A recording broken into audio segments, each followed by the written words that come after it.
Heaven and earth are not as distant as we might think, since everything that happens on earth is in the continuous sight of heaven. In heaven, which is the place of a perfect divine liturgy, some anniversaries are commemorated, and among them is the 7th of October 1571, a special day celebrating the victory of the Christian fleet against Islam at Lepanto. That victory was a result of the courage of the Christian combatants who braved a ferocious and a powerful enemy with a firm determination to win or die. Many died, but the Christian Armada attained the victory. More than in the courage of a man, the reason for the victory, however, was in the spiritual strength of the man who created the Christian Holy League and aided it day by day with his prayer, St. Pius V. As a reward for his faith and trust, the Pope obtained knowledge from heaven in Rome about the victorious outcome of the battle at the precise moment it ended, more than 1,000 kilometers away. Pius V attributed the merit of the victory not to himself, nor to the bravery of the Armada, but to the one he had entrusted everything to. Thus, he ordered that the invocation Auxilium Christianorum ora pro nobis be added to the litany of the Blessed Virgin Mary and fixed October the 7th as a feast in honor of Our Lady of the Rosary. In the same way, the Republic of Venice had this inscription painted on its Senate house: not bravery, not armies, not commanders, but Our Lady of the Rosary made us victors. And Venerable Pope Pius XII, in a speech given on October the 7th, 1947, to a group of senators and representatives of the United States Congress, declared that October the 7th is a memorable day in the annals of Western Europe. On that day, in the year 1571, the powers representing Christian civilization united to defeat the colossal threat from the east in the Battle of Lepanto. It is a day of thanksgiving, commemorated in the calendar of the Church, not only because the sanctuaries of Europe and their altars were thus saved from utter destruction, but also because the prayers ordered by the then Pope St. Pius V were universally given a large share in the victory. The victory then came, above all, from heaven, like any good action performed on earth, given that man on his own strength is capable only of evil, whereas he is capable of good only when he collaborates with God and is aided by His grace.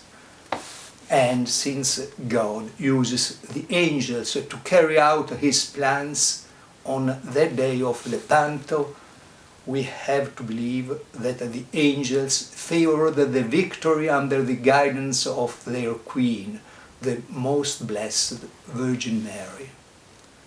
And it is thus that on October the 7th in heaven the angels celebrate Mary Auxilium Christianorum, Our Lady of Victories, victories over all the enemies of the Catholic Church, both external and internal.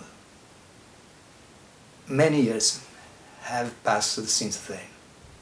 In a year's time, October the 7th, 2021, will mark 450 years exactly since the victory at Lepanto.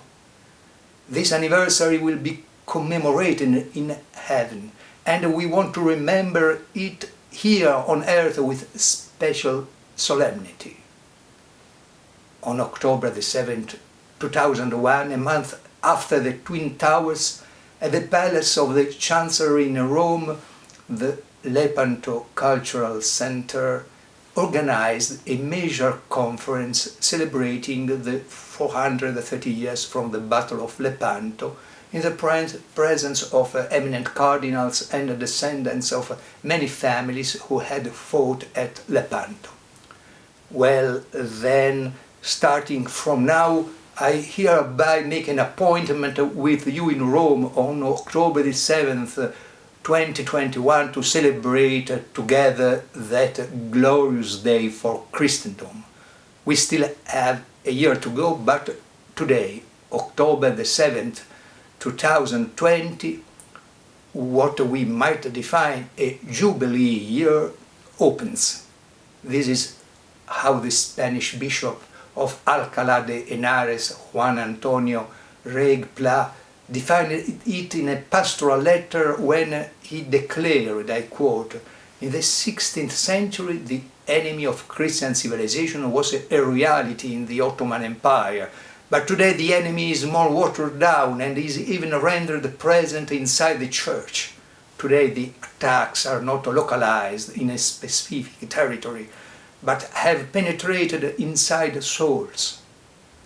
Ours is a situation in which God is out of the picture and the destructuring of the human being, the family, education, the Christian sense of social and political life is sought.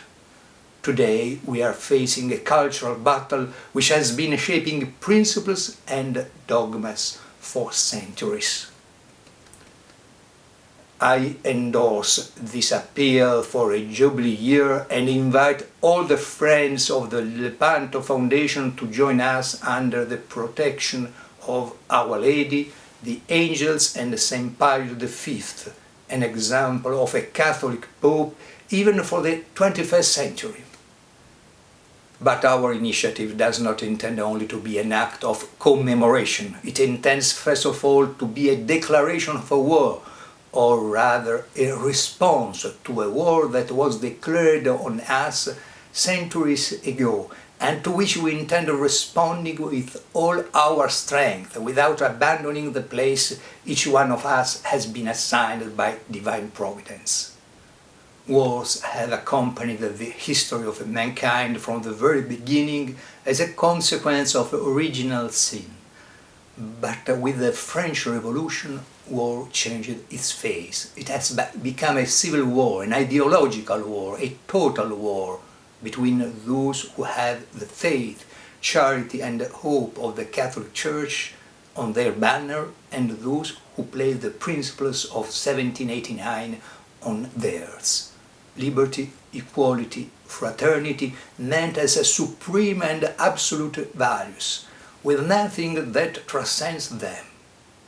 The idea of permanent war springs from the revolutionary principle of perpetual peace and universal brotherhood, adopted as supreme values. For this, it is necessary to oppose the anti-Christian revolution which has threatened us since that time with a coherent and integrated Catholic counter-revolution, just as our faith needs to be. Leo XIII, in his encyclical Humanum Genus of the April 20, 1884, described the role of Freemasonry in the fierce war against the natural and Christian order.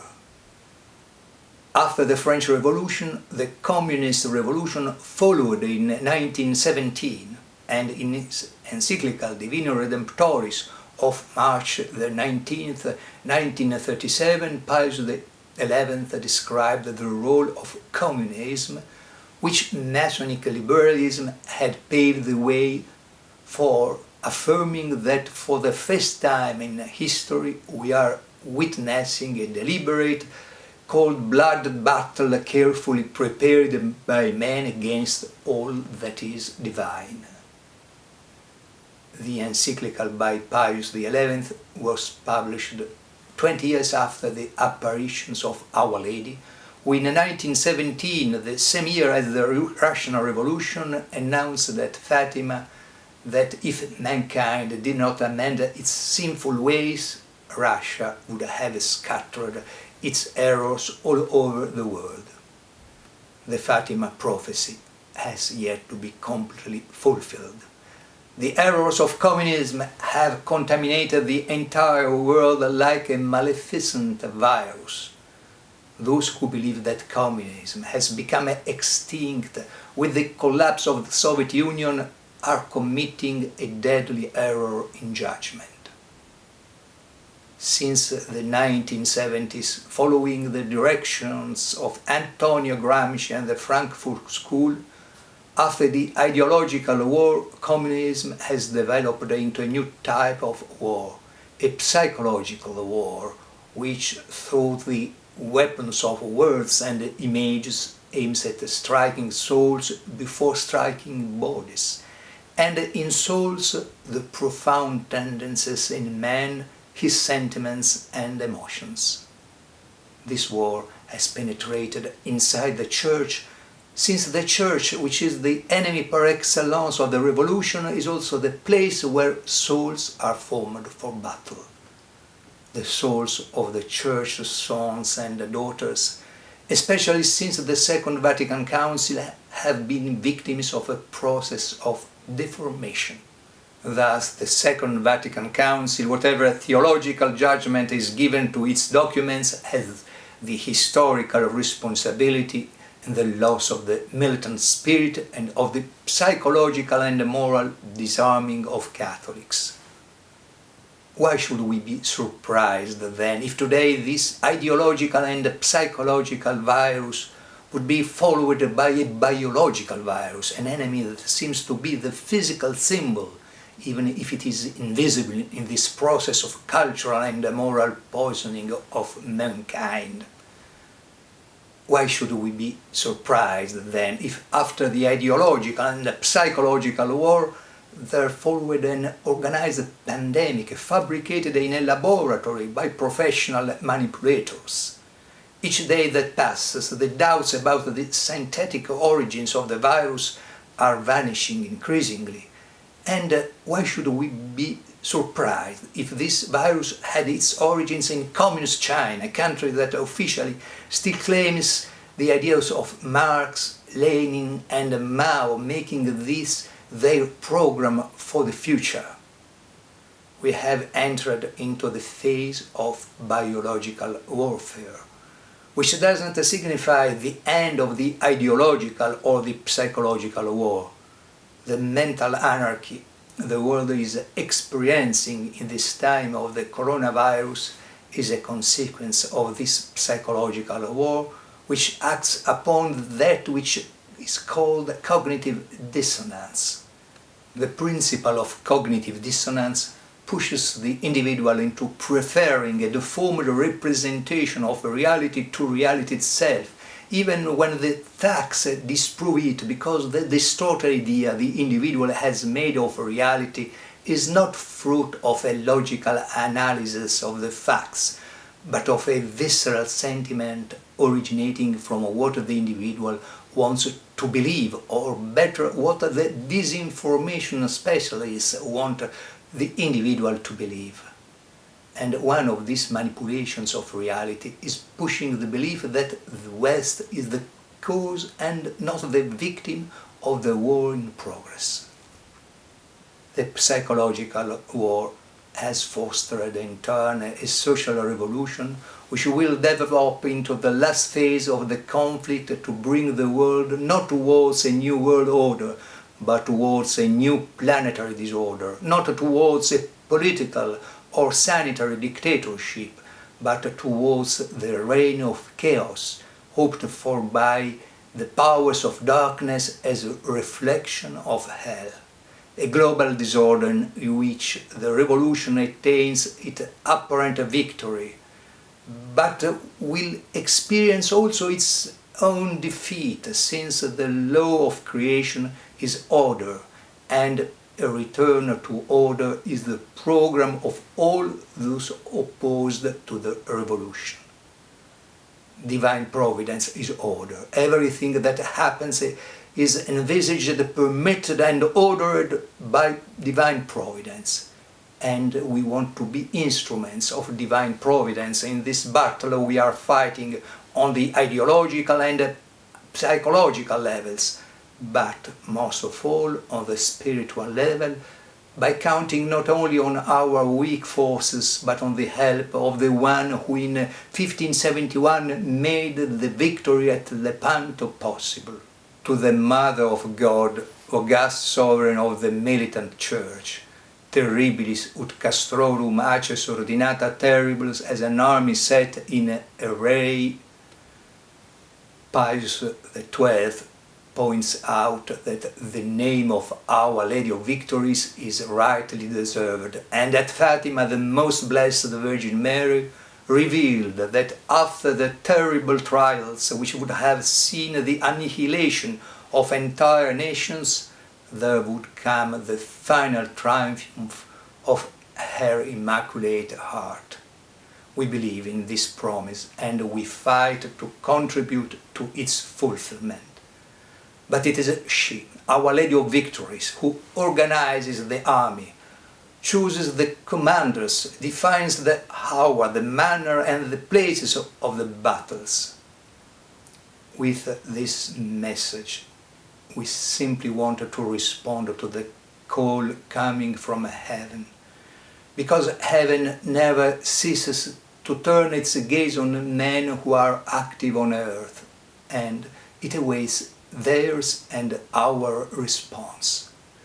Auxilium Christianorum, ora pro nobis.